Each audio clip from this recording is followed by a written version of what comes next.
Bonjour, c'est Nathalie Craé de Range ta vie, j'espère que vous allez bien. Aujourd'hui c'est mercredi et j'avais envie de vous proposer 3 pistes concrètes pour ranger avec les enfants.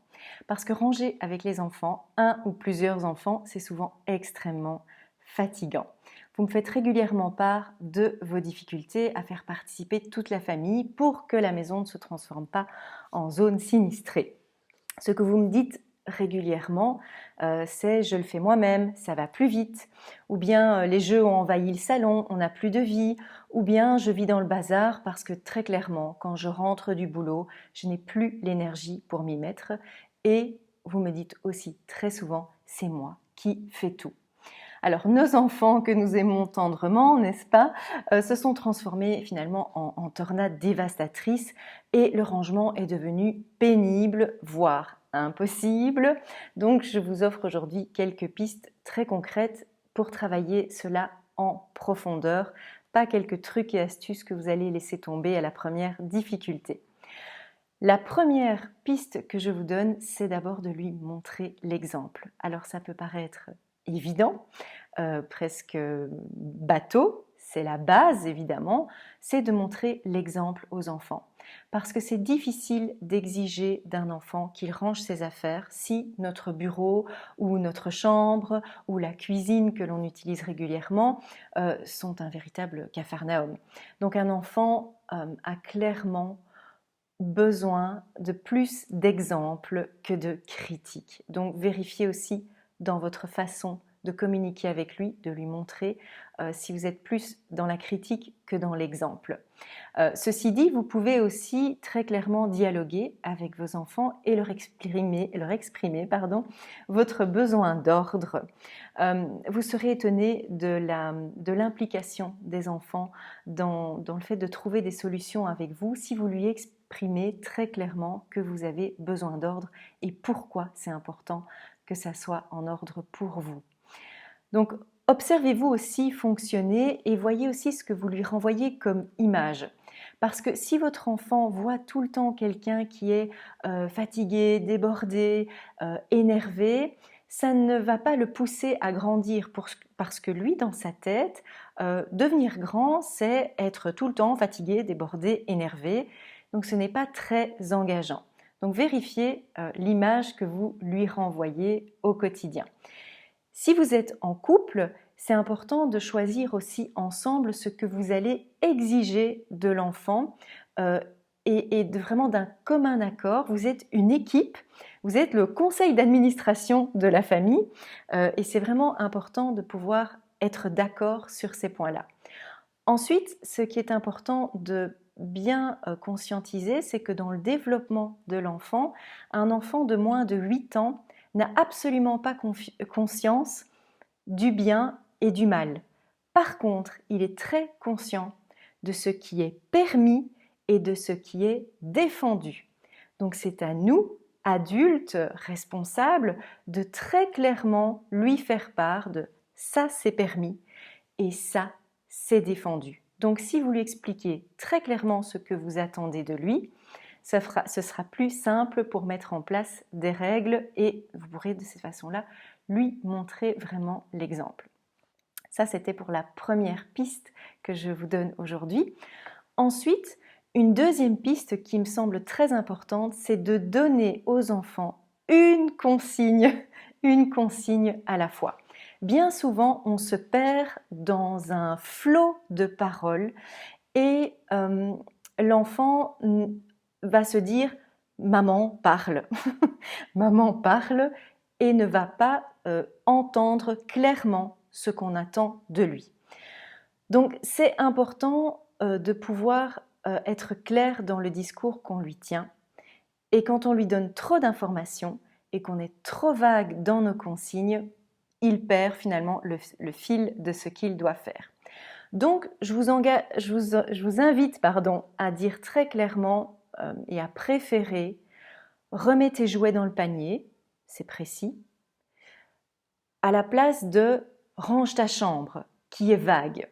D'accord ? Donc, donner une consigne à la fois et attendre aussi qu'il termine d'avoir exécuté finalement cette consignes que vous lui avez données, même si vous le faites plus vite que lui.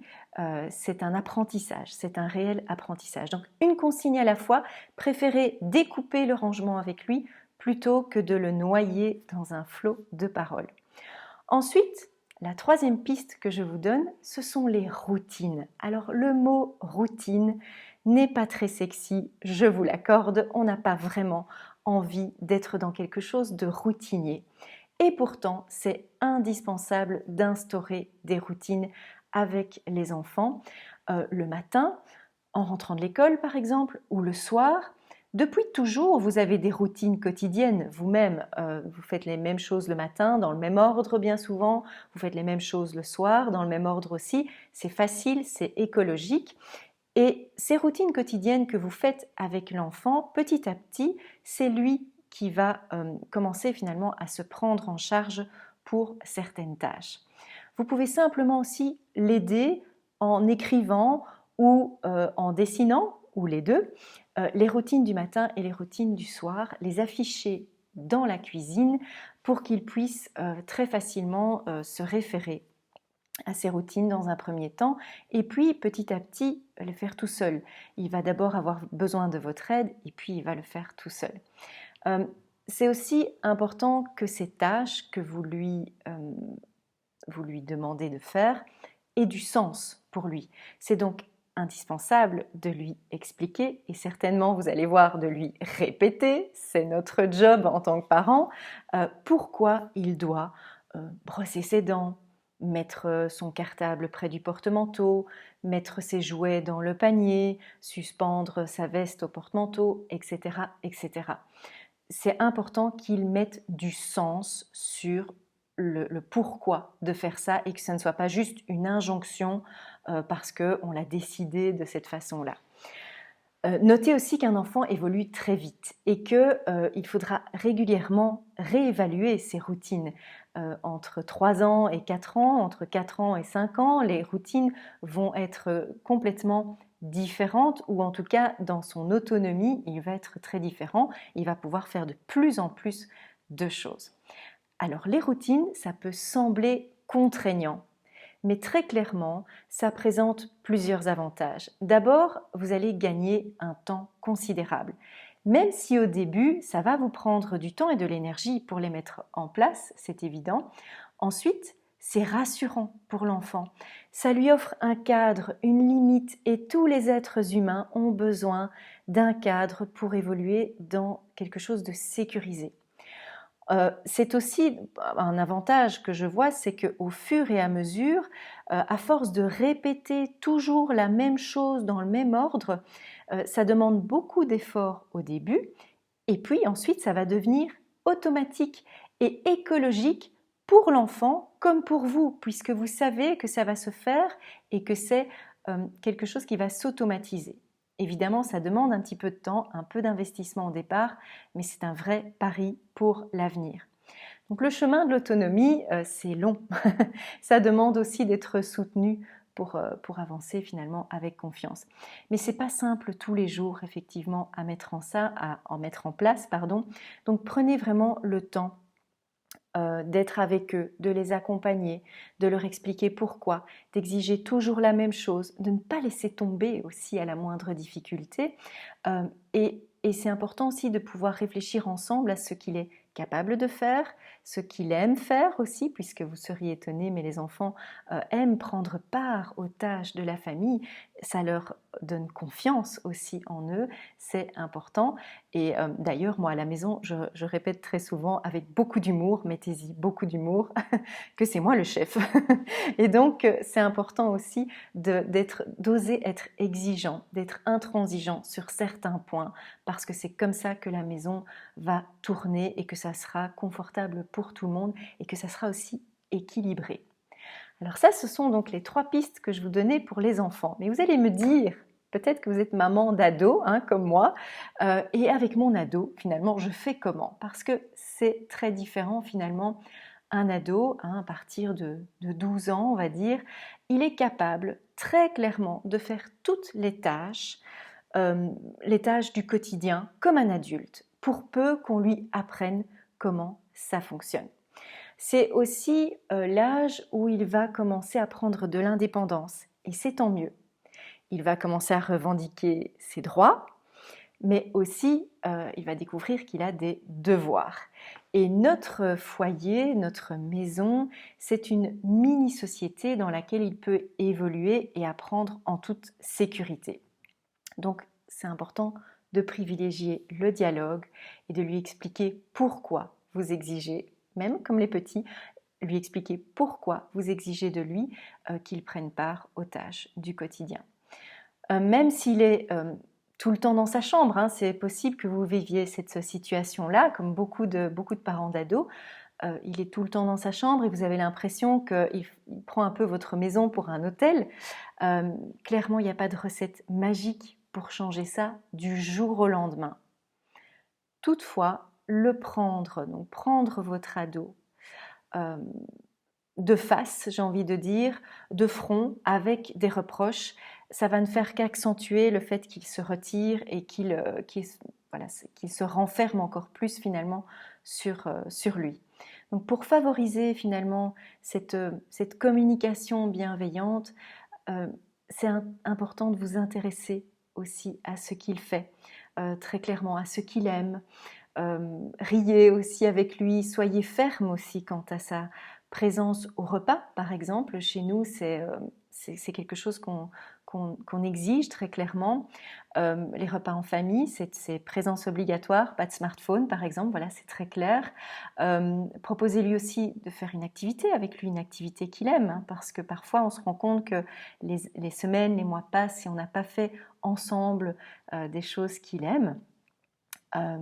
Dites-lui aussi que vous avez envie de passer ce chouette moment avec lui et c'est petit à petit réinstaurer finalement un lien, une confiance, une présence, lui dire que vous êtes là pour lui, même si c'est normal, il se retire dans son antre d'adolescent. C'est important qu'il puisse continuer finalement à être actif au sein de la famille, même si c'est tout à fait normal qu'il prenne de la distance.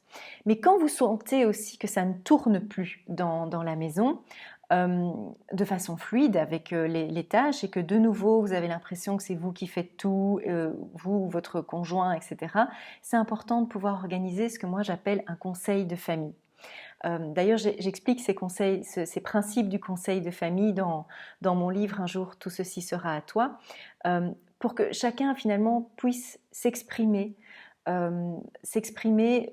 du point de vue de ses besoins et aussi de se dire, moi, voilà ce que j'aime faire, voilà ce qui ne me dérange pas. Par exemple, ça ne me dérange pas de passer l'aspirateur ou ça ne me dérange pas de vider le lave-vaisselle.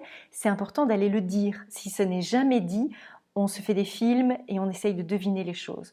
Donc vraiment, c'est important de pouvoir faire ce que j'appelle un conseil de famille. Ça ne doit pas durer des heures, mais c'est important, par exemple, au moment d'un repas, de se dire, ben voilà, au moment du dessert, on met les choses sur la table et on fait notre conseil de famille pour voir pour expliquer que ça ne fonctionne plus très bien pour l'instant et que les besoins peuvent être changés et réévaluer ce qu'il y a lieu de mettre en place. Donc c'est vraiment en travaillant sur ces liens que vous allez trouver un nouvel équilibre et que vous allez permettre finalement cette collaboration familiale avec vos enfants et vos ados.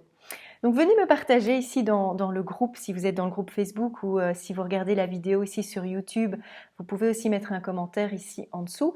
Expliquez-moi comment ça se passe chez vous, quels sont peut-être vos trucs et astuces qui ont concrètement fonctionné ou bien peut-être ce que vous avez testé, mis en place et qui n'a pas fonctionné aussi, ça c'est important de pouvoir l'exprimer. Dites-moi ce que vous avez fait avec vos petits monstres pour que ça soit plus fluide dans votre quotidien pour ranger votre maison. Je vous dis à très bientôt. Au revoir.